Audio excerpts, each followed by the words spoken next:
해양수산부가 올해 안에 부산 신청사 부지를 확정하겠다고 밝히면서 지역의 유치 경쟁도 본격화됐습니다. 부산 지역 5개 지자체가 나선 가운데 해수부의 선택이 주목되고 있습니다. 부산시가 지난 6일부터 9일까지 미국 라스베이거스에서 열린 세계 최대 전자제품 박람회 CES 2016에 참가해 2,800만 달러의 계약 추진 실적을 달성하는 등 역대 최대급의 실적을 거뒀다고 밝혔습니다. 부산 노동시장에서 중장년층이 사실상 핵심 축을 차지하고 있습니다. 부산시는 사회복지 서비스와도 연결해 신중년 세대를 위한 일자리를 확대하겠다는 계획입니다.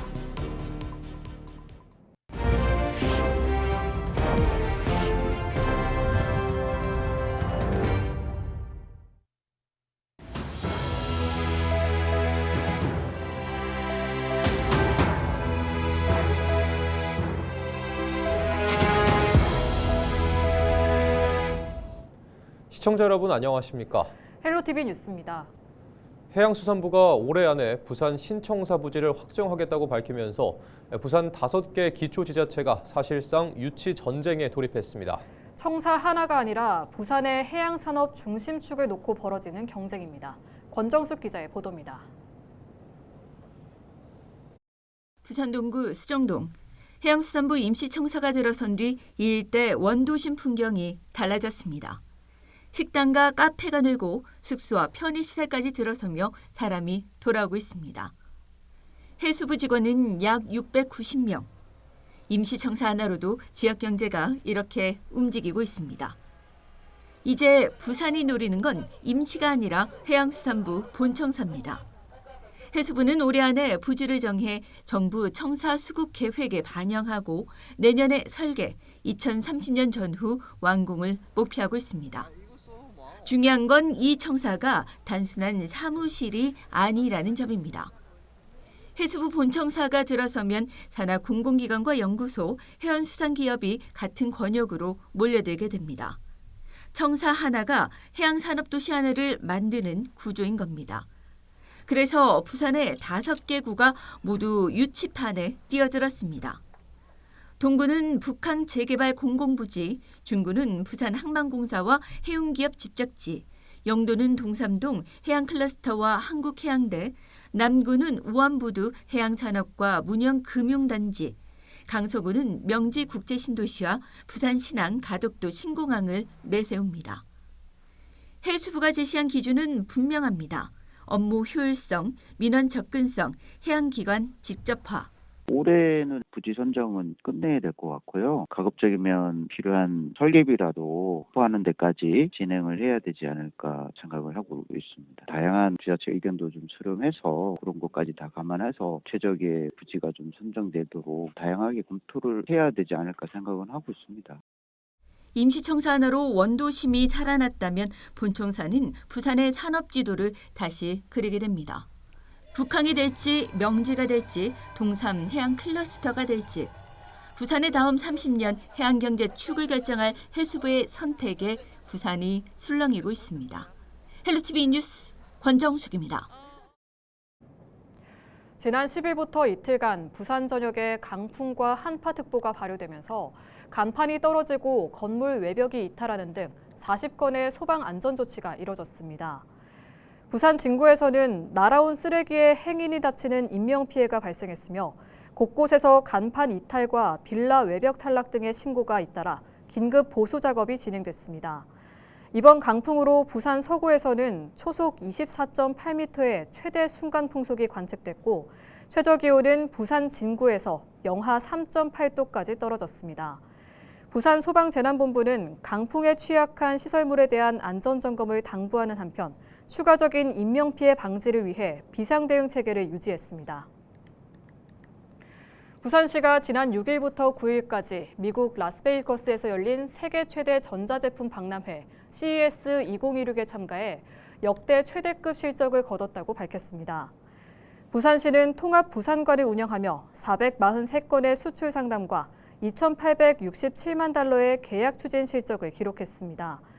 특히 이번 행사에서는 부산 기업들이 단순한 제품 전시를 넘어 인공지능과 반도체, 스마트 항만 등 시가 중점 육성하고 있는 첨단 전략산업 분야의 핵심 기술과 상용화 가능성을 선보이며 해외 바이어들의 높은 관심을 받았다고 부산시는 말했습니다.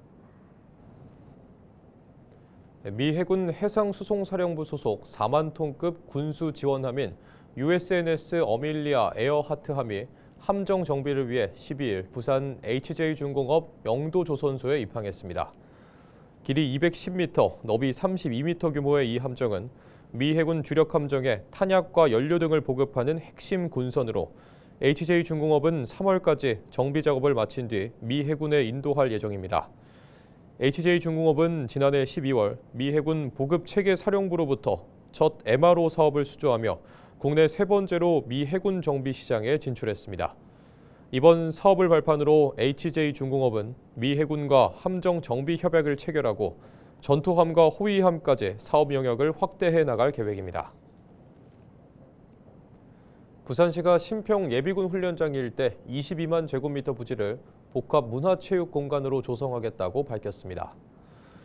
부산시는 여가와 건강에 대한 관심이 늘고 있지만 사하구 지역 생활체육 인프라는 16개 구군 중 낮은 수준에 머물러 있다며 자연환경을 지키면서 시민 모두가 이용할 수 있는 복합 문화체육공간 조성을 우선 추진하겠다고 밝혔습니다.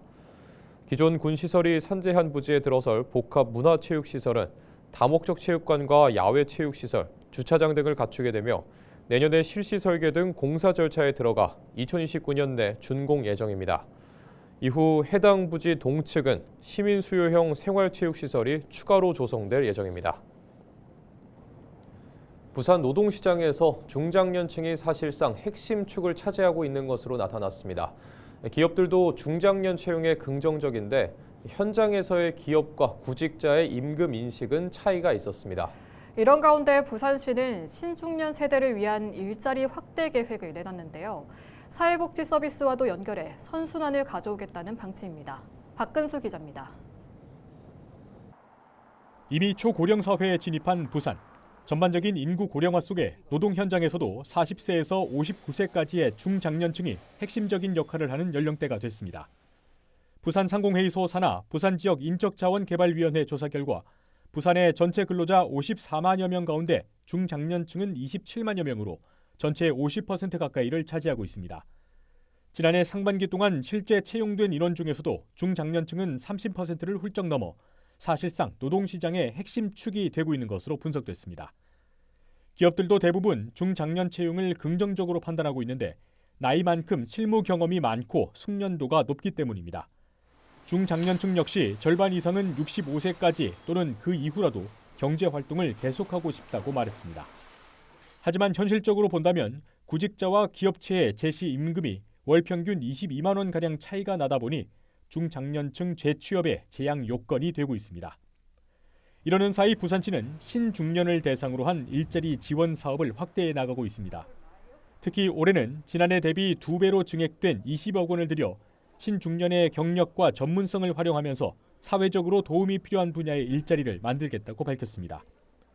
1인 가구 증가로 돌봄 수요가 확대되는 만큼 취약계층 돌봄, 고립가구 발굴 등 사회 문제와 연계한 일자리를 집중 발굴하겠다는 계획.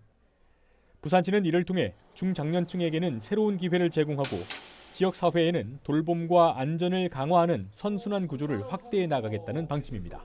헬로티비 뉴스 박근수입니다. 11일 밤 10시 40분쯤 부산 사상구 괴법동의 한 4층짜리 건물 3층 주택에서 불이 나 10분 만에 꺼졌습니다.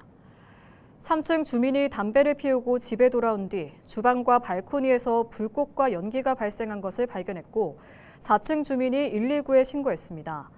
이 불로 4층 거주자 2명이 연기를 마셔 병원으로 이송됐으나 생명에는 지장이 없는 것으로 알려졌으며 주방 가구 등이 타 소방서 추산 200만 원 상당의 재산 피해가 났습니다. 소방당국은 발화 지점 주변 멀티탭에서 전기적 특이점이 발견된 점과 담배 꽁초가 있던 점을 토대로 정확한 화재 원인을 조사하고 있습니다. 10일 오전 9시쯤 부산항 신간만부두에 정박해 있던 중국 국적 화물선에서 30대 선원 A씨가 12m 아래 바다로 추락했습니다. 신고를 받고 출동한 해경과 소방당국이 A씨를 구조해 심폐소생술을 하며 인근 병원으로 옮겼으나 의식이 없던 A씨는 끝내 숨졌습니다. 부산해양경찰서는 선원 진술을 토대로 정확한 사고 경위를 조사하고 있습니다. 영도구가 관내 청소년을 대상으로 자격증 응시료 지원 사업을 시행합니다. 청소년들에게 다양한 진로 탐색과 역량 개발 기회를 제공하기 위한 이 사업은 영도구에 1년 이상 주민등록을 두고 거주하는 9살에서 18살까지의 청소년이 대상입니다. 올해 시행되는 국가기술 또는 국가공인 자격, 민간 자격 시험에 대해 1인당 연 최대 10만 원 한도로 지원하며 예산이 소진될 경우 조기 마감됩니다. 신청은 오는 15일부터 영도구청 홈페이지를 통해 접수합니다. 동구가 부산시 주관 2025년도 구군 사회복지 분야 종합평가에서 우수기관에 선정됐습니다. 이번 평가는 지역 복지정책 추진에 대한 지자체의 책임성을 강화하고 복지 수준을 제고하기 위한 것으로 사회복지와 장애인 복지 등 총 17개 분야에 대한 종합평가가 이루어졌습니다.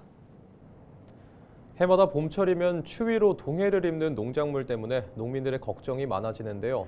과수 전용 페인트를 이용해 동해 피해를 막을 수 있게 됐습니다. 김남호 기자가 보도합니다. 겨울나기를 준비하는 사과 과수원입니다. 과일나무 아랫부분에 페인트를 덧칠하는 작업이 한창입니다. 나무 줄기에 흰색 수성 페인트를 바르면 낮에는 햇빛이 반사되면서 나무 껍질 온도가 과도하게 올라가는 것을 막을 수 있습니다. 밤에는 기온 하강으로 인한 껍질 균열도 예방할 수 있습니다. 이 같은 동해 예방 용도로 볏짚이나 스펀지들을 활용하던 농가들은 반기고 있습니다. 기존에 이제 볏짚이라든가 아니면 어는 거 방지하는 스펀지 형태 이런 제품들을 사용하기도 하는데요. 과수 전용 페인트인데 농가가 쉽게 구매해서 사용할 수 있는 용도로 나왔으면 좋겠다는 생각을 하고 있습니다. 동해를 예방하는 과수 전용 흰색 수성 페인트는 농촌진흥청과 KCC가 공동 개발했습니다.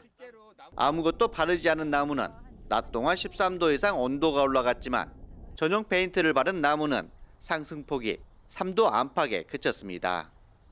과수나무에 반복적으로 발생하는 동해 피해 원인을 분석하였고 나무 생장을 따라가는 높은 신장률, 눈, 비에 잘 버티는 내수성, 그리고 나무의 급격한 온도 상승을 억제하는 차열 성능까지 동시에 확보한 페인트입니다.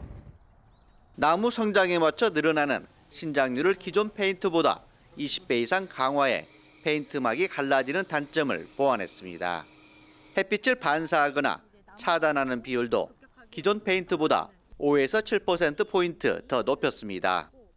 겨울철 한파와 이상 저온에 의해서 이제 과수 농가에서는 이제 나무가 이제 피해를 입는 그런 문제가 좀 심각한 그런 상황입니다. 그래서 저희가 동해 피해를 좀 예방하는 것이 가장 중요하다라고 할 수 있는데 저희가 과수에 적합한 백색 수성 페인트를 개발하게 되었습니다. 겨울철 기온 변화가 커지면서 과일나무가 얼어 껍질이 갈라지는 동해 피해. 과수 전용 페인트를 이용해 동해 피해도 번거로운 일손도 줄일 수 있게 됐습니다. 헬로티비 뉴스 김나우입니다. 마산시민 신년인사회 시민대표위원회가 주최한 2026년 마산시민 신년인사회가 10일 마산 라이온스 회관에서 열렸습니다. 신년인사회에는 교육계와 상공인, 청년 등 각계 인사 400여 명이 참석해 기억의 마산에서 미래의 마산으로 다시 달리자고 기원했습니다. 시민대표위원회는 올해 말로만 하는 혁신이 아니라 마산의 새로운 미래를 여는 해법을 찾는 해로 만들어가자고 밝혔습니다. 부산시 교육청 부산형 돌봄 모델인 우리 동네 자람터를 기존 10곳에서 올해 16곳으로 확대 운영합니다. 우리 동네 자람터는 학교에서 수용하기 힘든 돌봄 수요를 지역사회가 함께 분담하는 부산형 지역 연계 돌봄 모델로 아파트 커뮤니티 공간이나 작은 도서관 등 지역의 유휴 공간을 활용해 방과 후 돌봄 서비스를 제공합니다. 부산시 교육청은 오는 21일까지 운영기관을 모집하고 서류 심사와 면담 등을 거쳐 다음 달 중순쯤 최종 선정 결과를 발표할 예정입니다. 신청하려는 기관은 지방 보조금 통합 관리망인 교육청 보태미를 통해 신청하면 됩니다. 이상으로 뉴스를 마칩니다. 시청해주신 여러분 고맙습니다.